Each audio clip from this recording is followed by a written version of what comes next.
Hey, this is Leo for actualize.org, and in this video, we're going to talk about healthy relationships.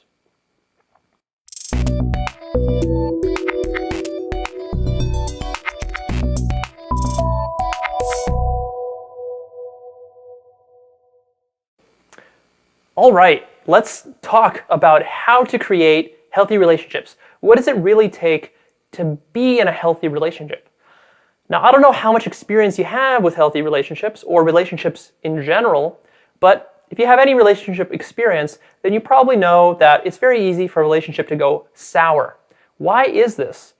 It's very fascinating to me why this happens. And at a very young age, even though I didn't have a lot of relationships, and I've actually not been in that many relationships in my life, but what I recognized is that it just made sense to me inherently that to have a relationship and to really have it work and to have it last for a long time, or even a reasonable amount, even a year-long relationship.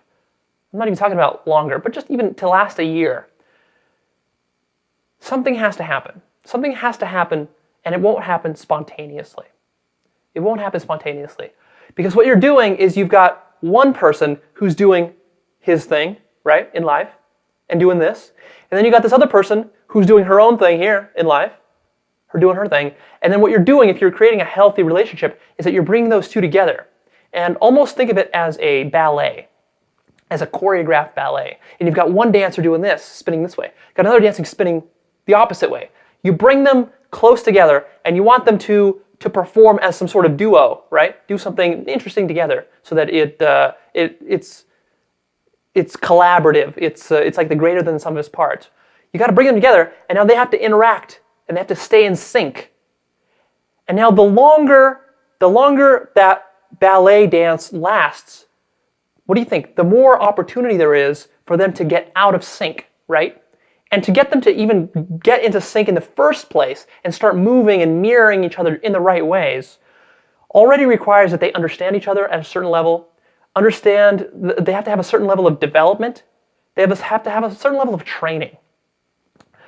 So I think that most people, this is what I see people doing with relationships, is that they kind of take the whole issue of relationships for granted, both men and women, and they feel like, well, a relationship is just something that happens naturally. I don't need to really work at it. I don't really need to study it. It'll just happen. It'll come together. I'm a guy, she's a girl, or whatever the situation may be, and it's just going to happen. Nothing could be further from the truth. If you think that that is how you're going to build a sustainable relationship, something that's going to lead to something very long-lasting, like potentially a marriage, no way in hell. No way in hell. That's why more than half the world is divorced. Marriages don't work for this reason. It's not that they can't work inherently. It's because people don't study how to do it. They don't understand the psychology of relationships. They don't understand the psychology of attraction, of love, of sex, of masculinity and femininity. They don't understand any of that. So they go in there and they try to cobble something together and it fails. It's kind of like if I was trying to fly to the moon. Do you think if I wanted to fly to the moon, I would just go and cobble something together in my garage? Or would I spend some years learning aerospace engineering and learning physics and learning the way the planets move and orbits and all this stuff, right? Yeah, I would have to spend some time studying it because it's a complex thing that we're proposing here. This is not something simple. And I would say it's almost easier to fly to the moon than it is to hold some of your marriages together because of the incompatibilities you have, but basically because of the lack of understanding that you guys have. All right, so let's talk about relationships. What is a healthy relationship? Let's define that. Stephen Covey, in his amazing, amazing classic, 7 Habits of Highly Effective People, he classifies 3 types of relationship. He talks about the codependent relationship, the independent relationship, and the interdependent relationship. So let's start with the codependent relationship. This is the really unhealthy one, and this is what most relationships are. And I want you to be very careful here because you're very gonna likely say, nope, that's not me. No, that doesn't apply to me. No, it probably applies to you. Codependency is not just abusive relationships and relationships that involve drugs and other, criminal activities. That's the worst of a codependent relationship. A codependent relationship is what most marriages are. It's what most girl-guy relationships are. So this is the key point here. is that if you have an unhealthy relationship, it's the codependent relationship type, and it's probably what you've got. What is a codependent relationship?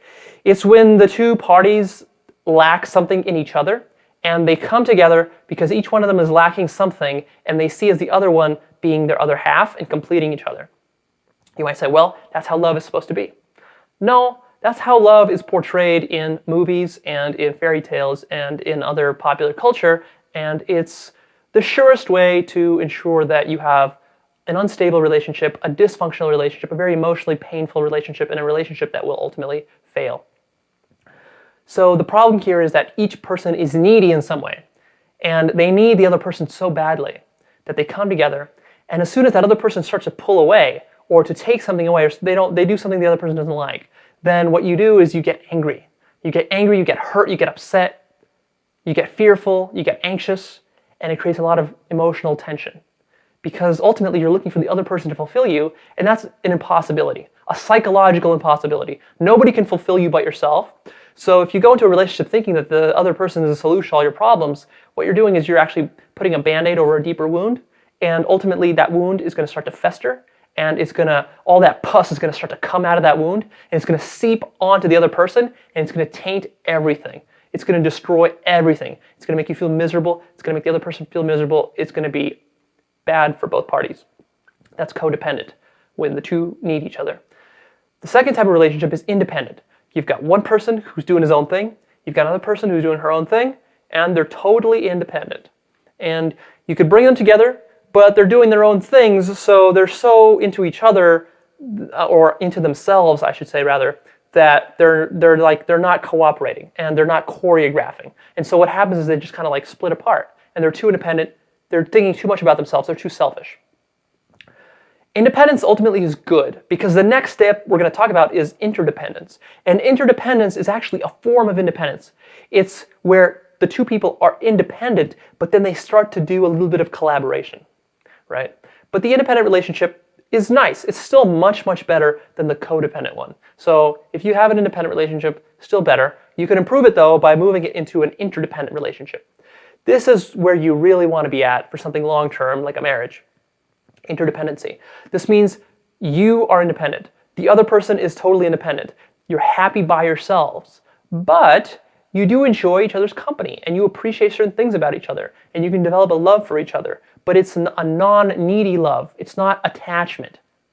You're not using the other person as an emotional crutch, as a psychological crutch to fulfill you.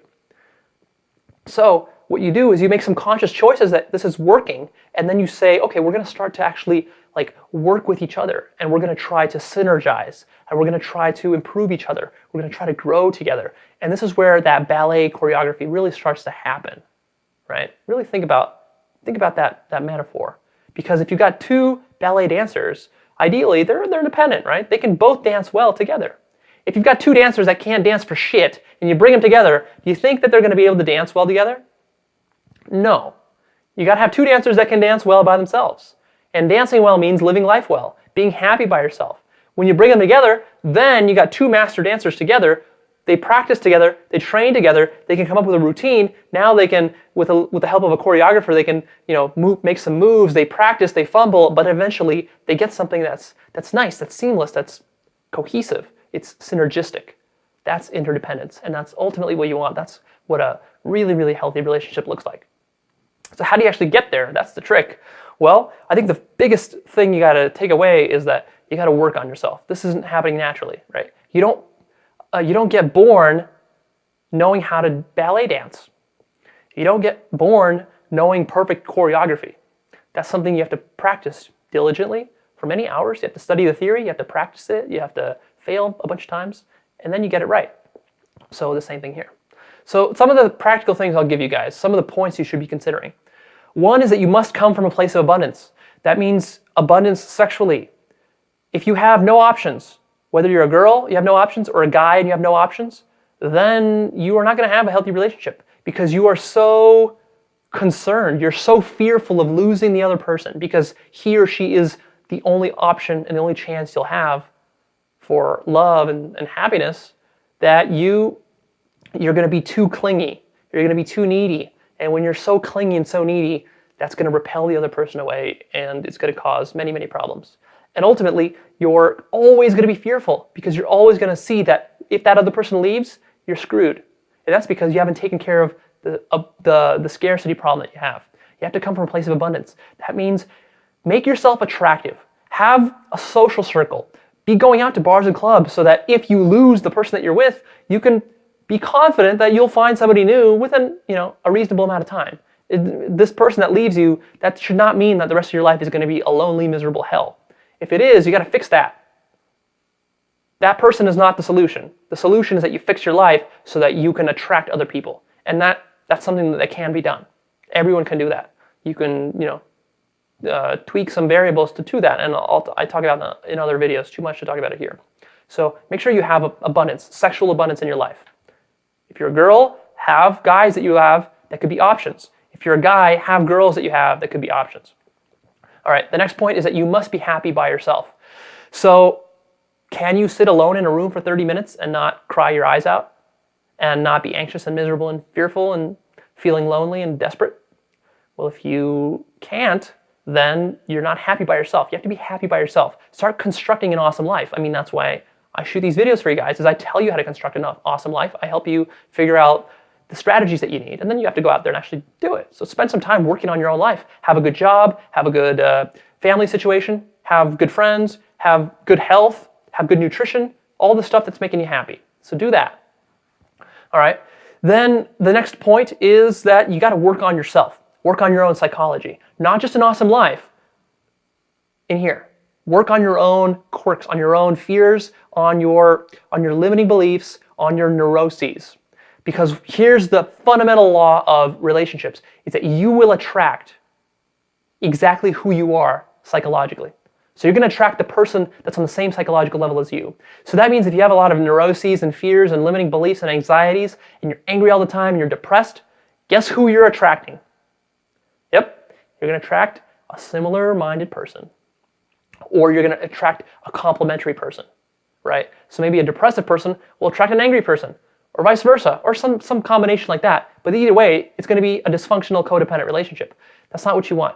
What you want to do is you want to say, okay, I want an awesome relationship. That means I need to make myself as awesome as possible so that when I find somebody else, that person will be on my level. And then we're both going to be awesome, right? It's that dancer analogy. If you want to be starring in an awesome ballet recital, you want to make yourself as awesome as possible, because when you're as awesome as possible, that means you're going to be allowed to dance with the best dancers. You don't want to be dancing with the worst dancers. You want to be dancing with the best. So work on yourself. That doesn't mean you're wrong. That doesn't mean you're unlovable. That doesn't mean that you can't be loved as you are right now. But you should be working on yourself. Improve yourself all the time. Improve yourself every day. Personal development. You should be doing personal development, especially on your inner issues.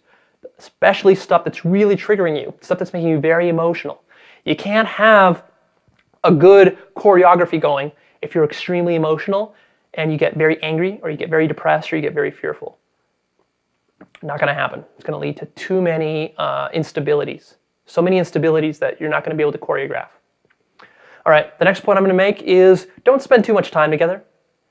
This is one of the problems, and I think one of the indicators of a codependent relationship. A codependent relationship couple will spend all their time together because they're so needing each other. They feel they solve each other's problems temporarily. They're both each other's psychological crutches. And so they lean on each other, and they're always together every day, every night. Too much. And then what happens is, just simply because they're together so much, you get sick of anything. And you get too much of anything. Even too much of the best thing, you're going to get sick of it. I guarantee you, whatever you love in life, if I gave it to you every single minute of every single day, you would get sick of it and bored of it, and you would hate it. You would develop resistance to it. So that's the same thing with your relationship. So you got to have other stuff that's your life is about, right? If you're a man especially, you should be out there working, having a life purpose. Your purpose should be your main thing in life. It shouldn't be your relationship. If you're a woman, even there a case can be made that you should also have a purpose. I think you should have a purpose, but for women, their purpose is more relationship oriented, so more family oriented. So there's more leeway for you there. But still, you want to have stuff. You want to have friends. You want to have hobbies. Don't just be all about being with your man. That is going to lead to problems. So, Don't be with each other every single day. It's too much. It's going to get nauseating. You're going to get on each other's nerves. It's not going to happen. Not going to be good. Even the people you love the most, like your parents or your siblings, if you spend a lot of time with them, you're going to be at each other's throats. It's healthy to take breaks apart. It's healthy to have vacations apart and do other stuff and not see each other for a week here, a week there, and only see each other once a week. That's healthy.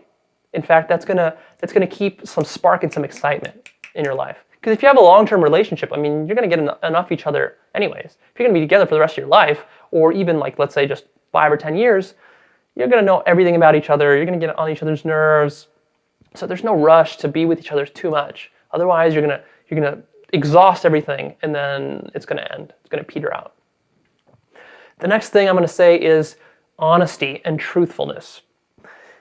You can't have a healthy relationship that's built on dishonesty and lies.